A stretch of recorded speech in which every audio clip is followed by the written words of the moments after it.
Why You Can't Talk to the Dead by you/daydalia. My aunt was a con artist, and she learned from the best, her father. Grandpa never made it big, but he lived for the game. Staying under the radar was probably what made sure he never did get caught. Not once. He was so proud of that. Mom didn't take up the family business. She got religion instead and married a tax accountant. It's so ironic that it sounds like a joke, but it's true. Dad was the best for helping out with math homework. Mom's more colorful relations were kept at a figurative arm's length throughout my childhood, lest they'd corrupt me into following a more interesting life path. Aunt Cassie was the only one who could wiggle her way into my life. She was fully licensed as a psychologist, which made her a smidge more respectable. But Aunt Cassie used her ability to read a person in a whole different way, one probably not intended by the university who issued her degree. Aunt Cassie was a bona fide psychic. She had a shop and everything: crystals, herbs, candles. Anything you needed to fill the mystic void in your life could be bought for a healthy markup at her little store. There was even a private room in the back that was used for readings and seances. Because both my folks worked, I would often get dropped off at the shop where I would help Aunt Cassie out with those little shows. Anything from messing with the lights to knocking on walls. Playing with the thermostat was my idea, and it was an effective one. Customers came to get chills down their spine, didn't they? Why not provide? Cassie helped me become the skeptic I am today. Showed me all the behind-the-scenes sleight-of-hand stuff. We'd watch daytime talk shows with magicians and mediums, and Cassie would explain every step from a basic rundown of cold readings to how to spot an audience plan. After one particularly convincing episode, I asked the natural question: couldn't some of it be real? My aunt's reply was firm. The dead don't talk, kiddo. Anyone who claims otherwise is blowing smoke out of their ass. It was her conviction, more than anything, that made me believe her.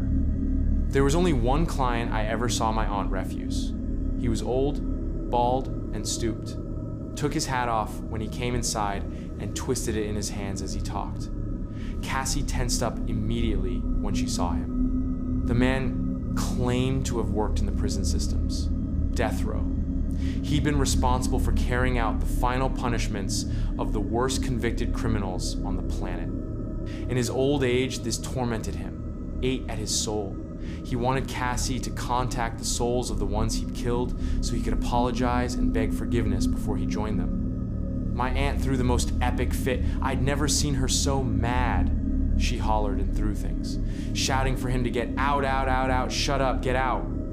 I hid under the counter with my hands over my ears until he left.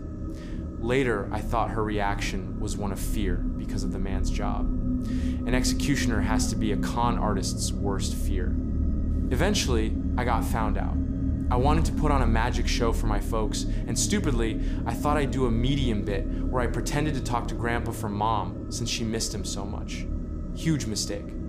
Mom freaked the hell out and banned me from seeing her sister ever again. I'd left some textbooks at the shop though, so I got to run in and grab them while Mom fumed in the car outside. Aunt Cassie didn't even have to ask what was wrong. She could read my face, after all. I gave her a hug and a teary, snot-filled goodbye. She did tell me one last secret though. Kiddo, there's a curse in this family that gets passed like a torch. I hope to whatever gods might be out there that I don't pass it on to you when I go. We didn't get to talk again for more than 9 years. That's when Facebook entered the popular public sphere, and no parental ban could keep me from trying to reconnect. It was awkward. She'd had a tough go of life, diagnosed with a schizoid disorder that took her business from her. To pay bills, she went legitimate, and with her business went all her zest and playful passion for life.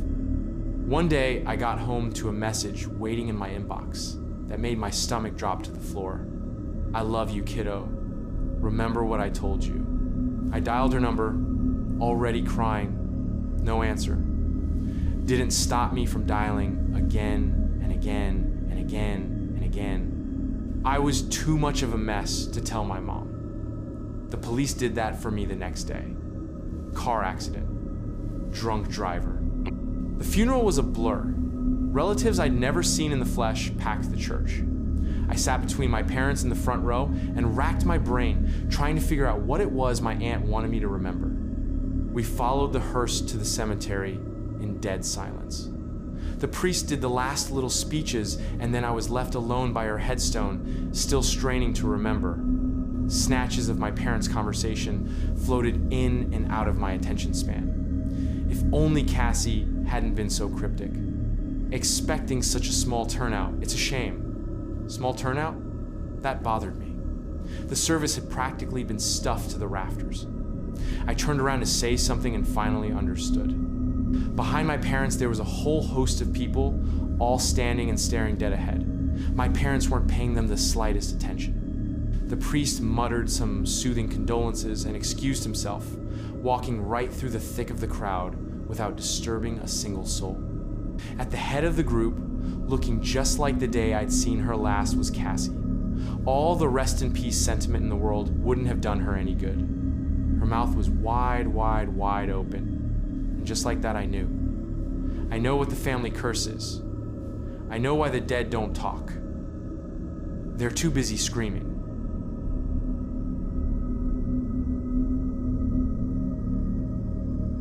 Something weird is happening in my town. Girls are dropping dead, and no one can explain why. By you/an obscurity notice.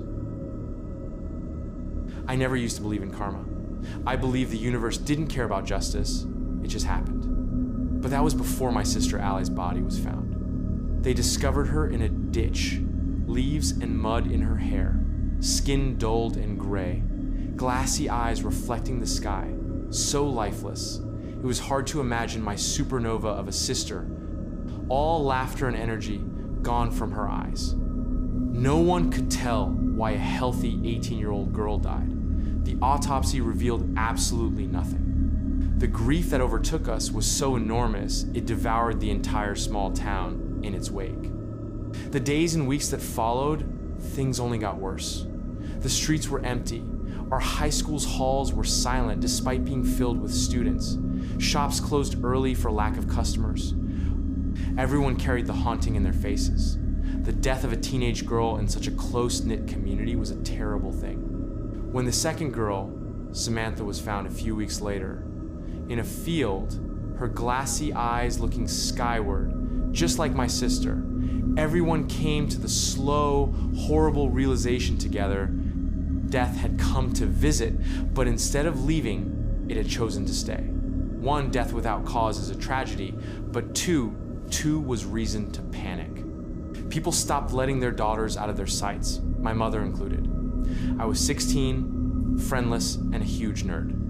I couldn't seem to convince her for the life of me that both the girls who had been killed were a type beautiful, funny, and intelligent. The exact opposite of me. I was the mousy kid who forever had my nose in a book. The place I visited the most was the library, and the fact that I wasn't allowed there was the worst thing that could happen to me. But it makes no sense. I yelled at my mother as she made spaghetti bolognese for dinner. Every movement of her arm as she stirred looked like she was fighting weights, pulling her down. She hadn't smiled since Allie died. "Jesse, please just go to your room." Her voice was tired. Aren't you stopping Lewis from going out? Why me?" My 19-year-old brother, Lewis, who was sitting in the living room watching television, leaned his head back so he could catch my eye and glared. I ignored him. "Mom, you're being Jessica Rose Samuels. You will go to your room, now." My mother had clearly had enough. She was looking right at me now, her face so furious it was red. This was the first actual emotion she had shown since the funeral. Between the gravity of that and the evisceration of my freedom, I recoiled, burst into tears, and tore up the stairs. I threw myself on my bed and sobbed the way teenage girls do, as though the world is ending. The locking up of teenage girls didn't stop the bodies from appearing, though. Even with every parent's eye on them, girls kept dying. Sarah Jane was found in her garden when her mother had told her to rake up the leaves.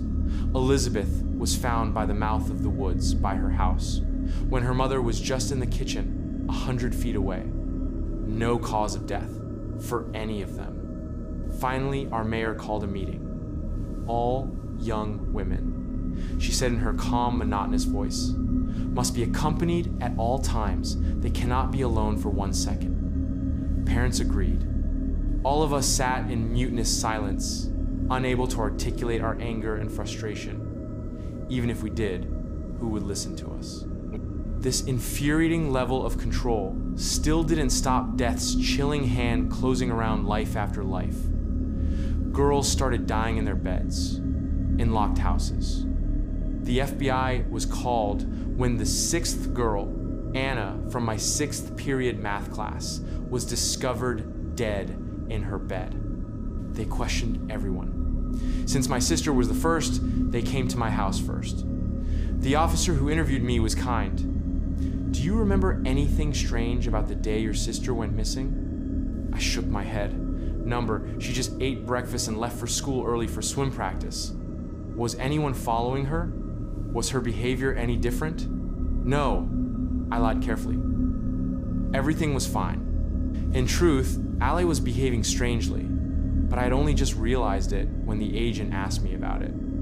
She had gone quieter around us. I would hear her talking to Mom in hushed whispers, but they would stop when I or Lewis approached. I found her staring out her window at the forest, then quickly look away, her breathing heavy. I just ignored it, thinking she was going through boy trouble or something simple like that. God, I felt so guilty. So guilty for not asking her what was wrong, for not pressuring her to tell me. I could have helped. I shook my head and came back into the room. If you think of anything, she was saying as she handed me her card and tapped it once.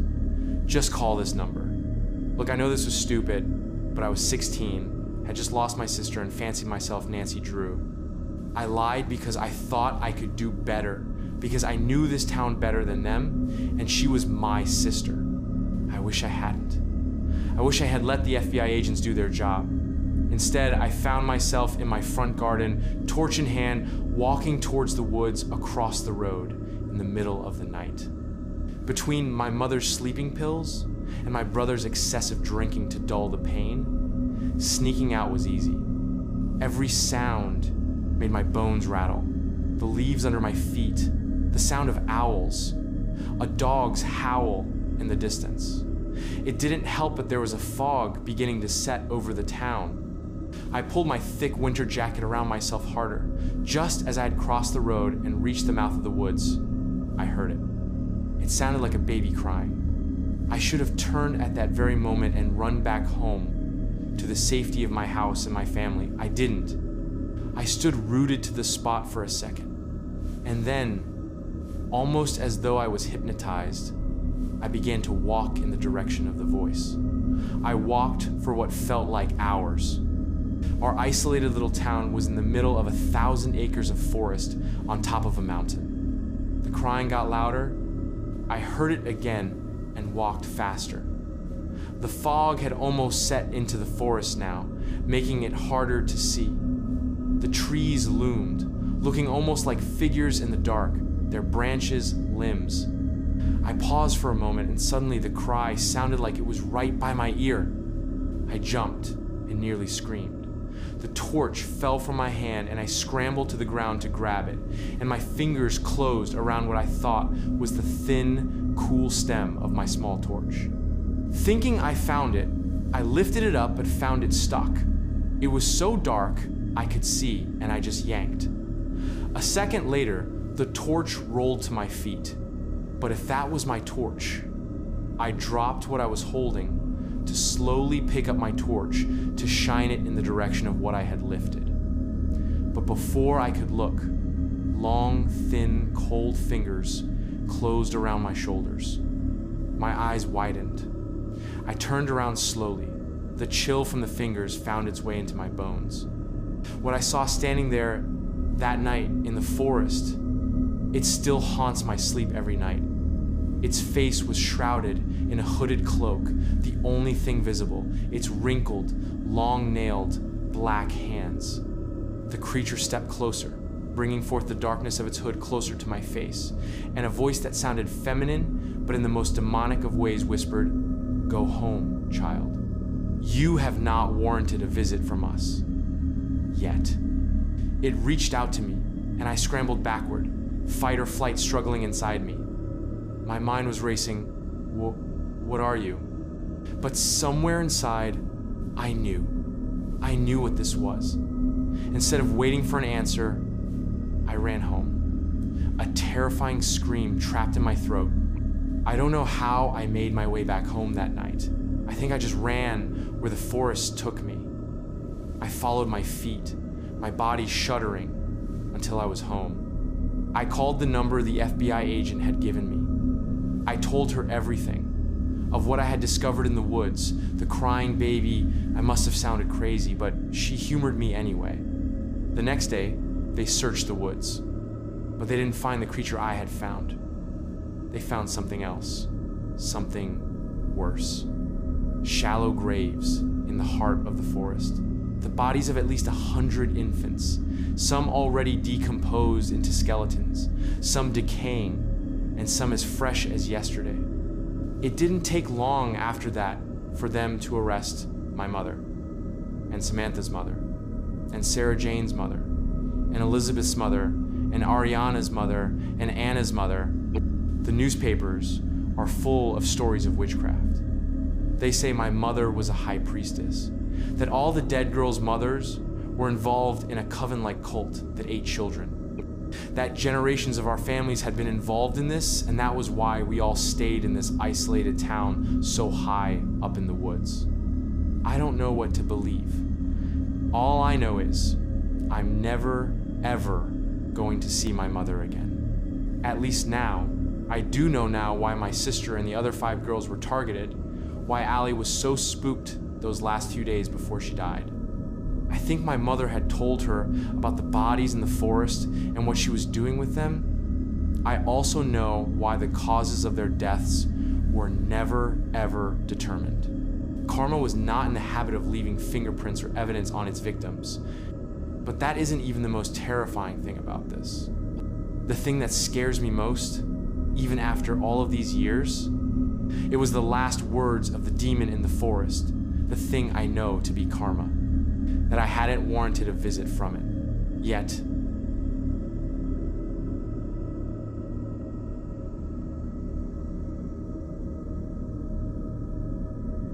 My wife came back from the dead, but she doesn't know she died. By U/Priorbat 8014. We buried my wife on a cold Tuesday in March.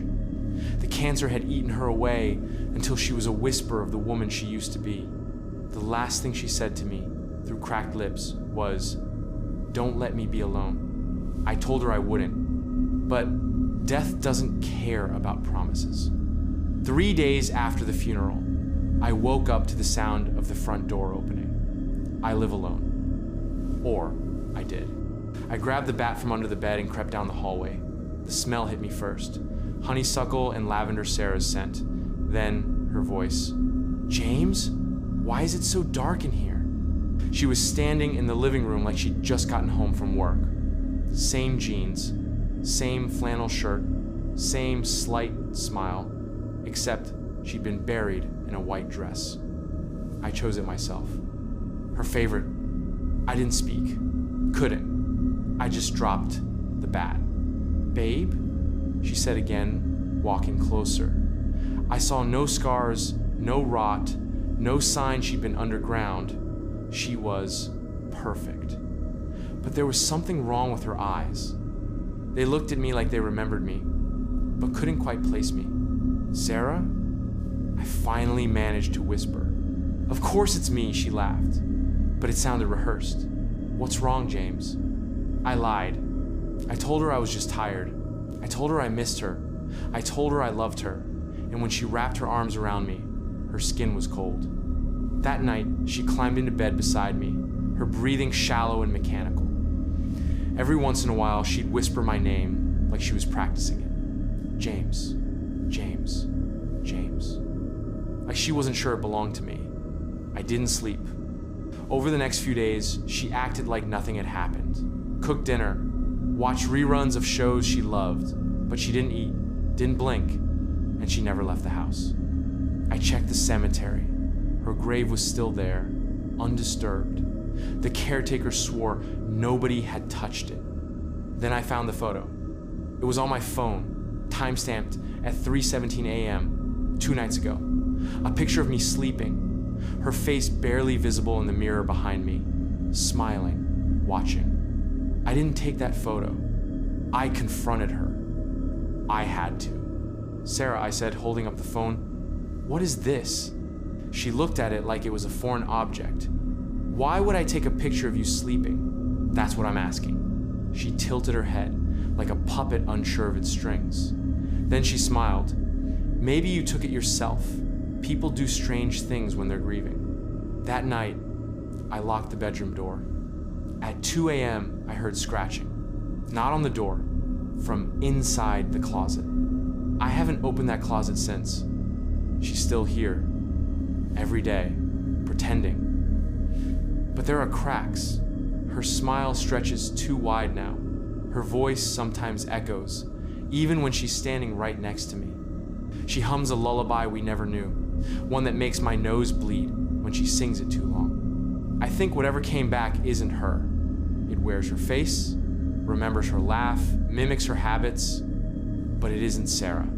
2 nights ago, I woke up and she wasn't in bed. I found her in the basement, standing perfectly still, staring at the boiler, whispering to it. It whispered back. I packed a bag the next day. I told her I had a business trip. She smiled and said, "Don't be gone long. I hate being alone." The exact words she said before she died, word for word. But she never knew I lied to her. The last thing I ever said to her on her deathbed was, "You'll be fine. I'll see you again." Not, "Don't let me be alone." I never said that back. So how did she remember it? I'm writing this from a motel, 3 towns over. It's been 2 days. I thought I was safe until I checked the mirror this morning. There was a handprint on the glass on the inside. She's coming, and she remembers everything.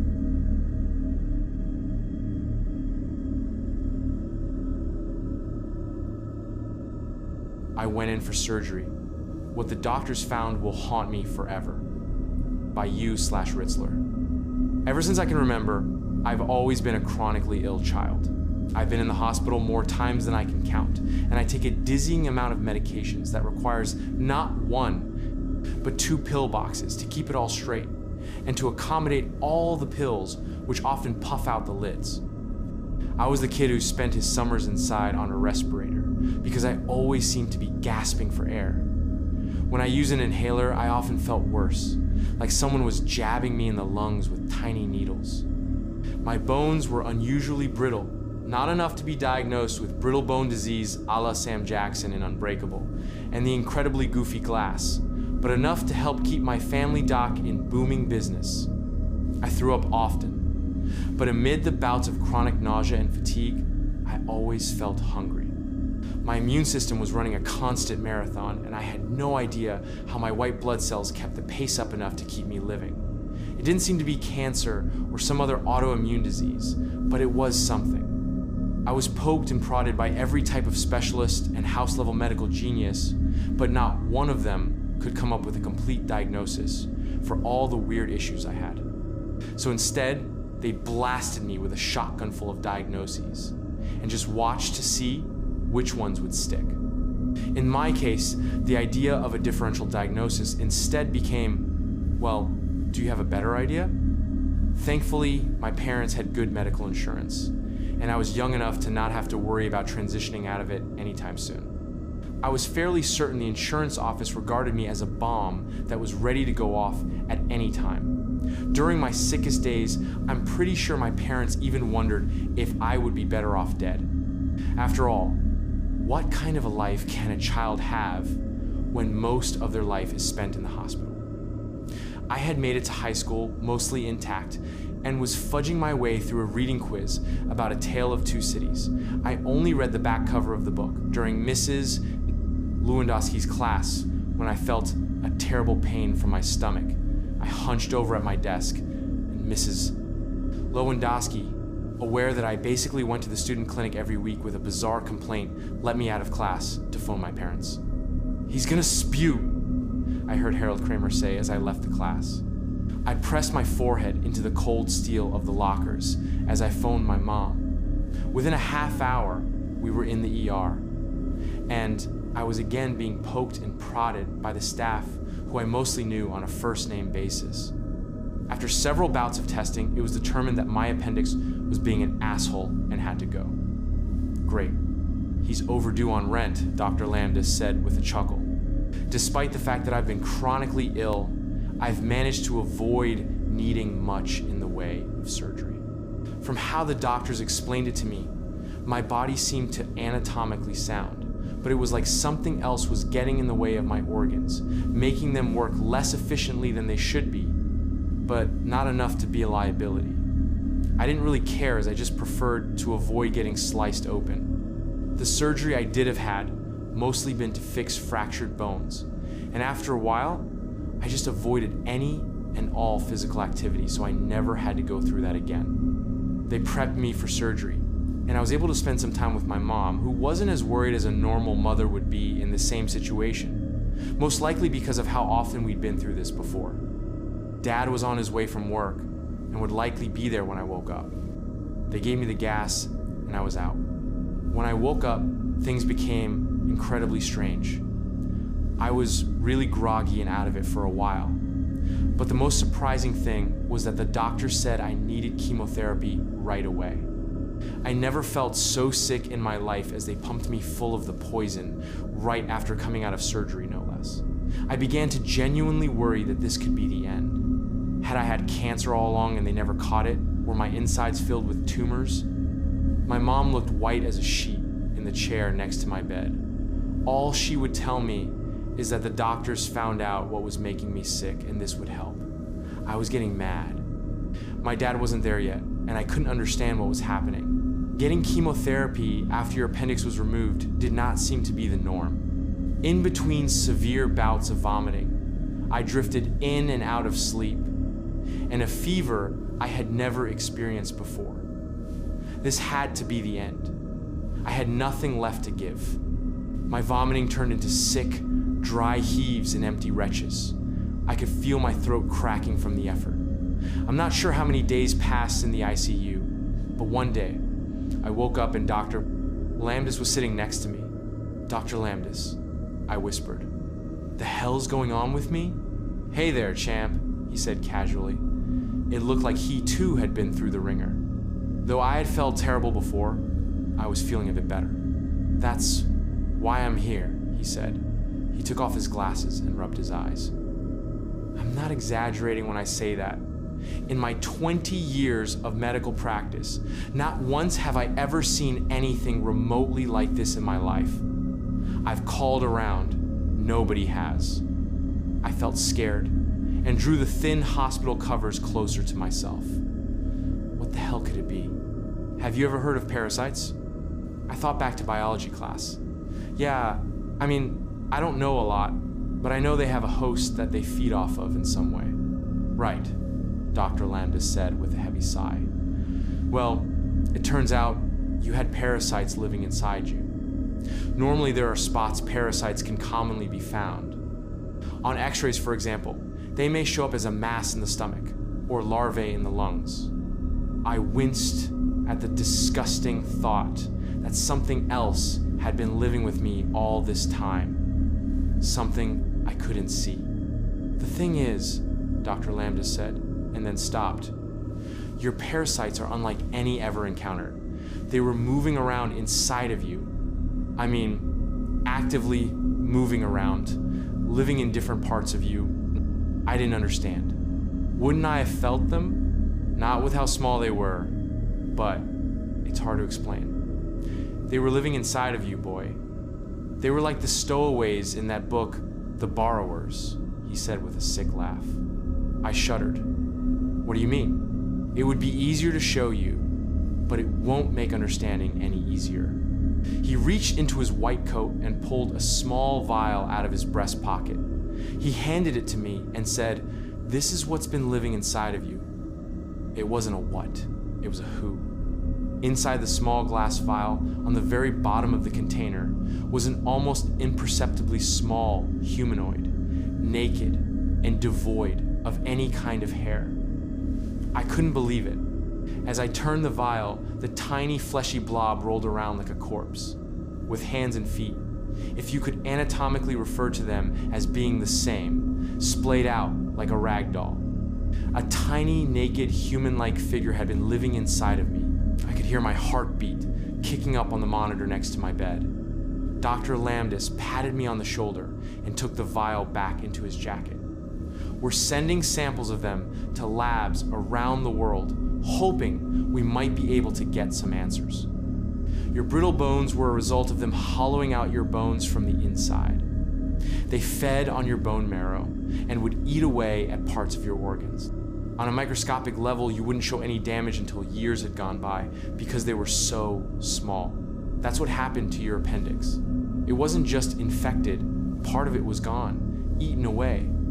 I felt sick, unable to comprehend how such a thing could have happened. The thought of little burrowers digging through my flesh and feasting on my meat made my skin crawl. And there were still others inside of me at that very second. The chemo should eradicate them.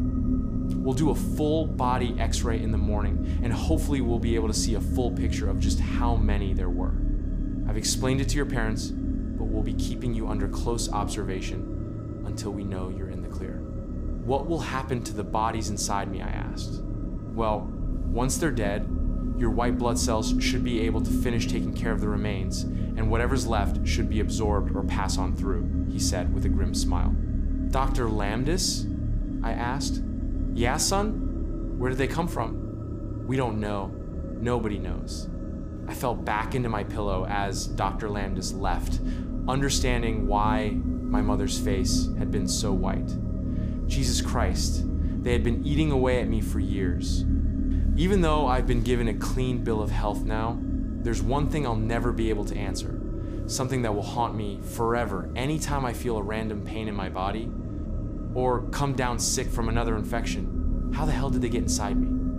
And maybe worst of all, who else could the burrowers be living inside?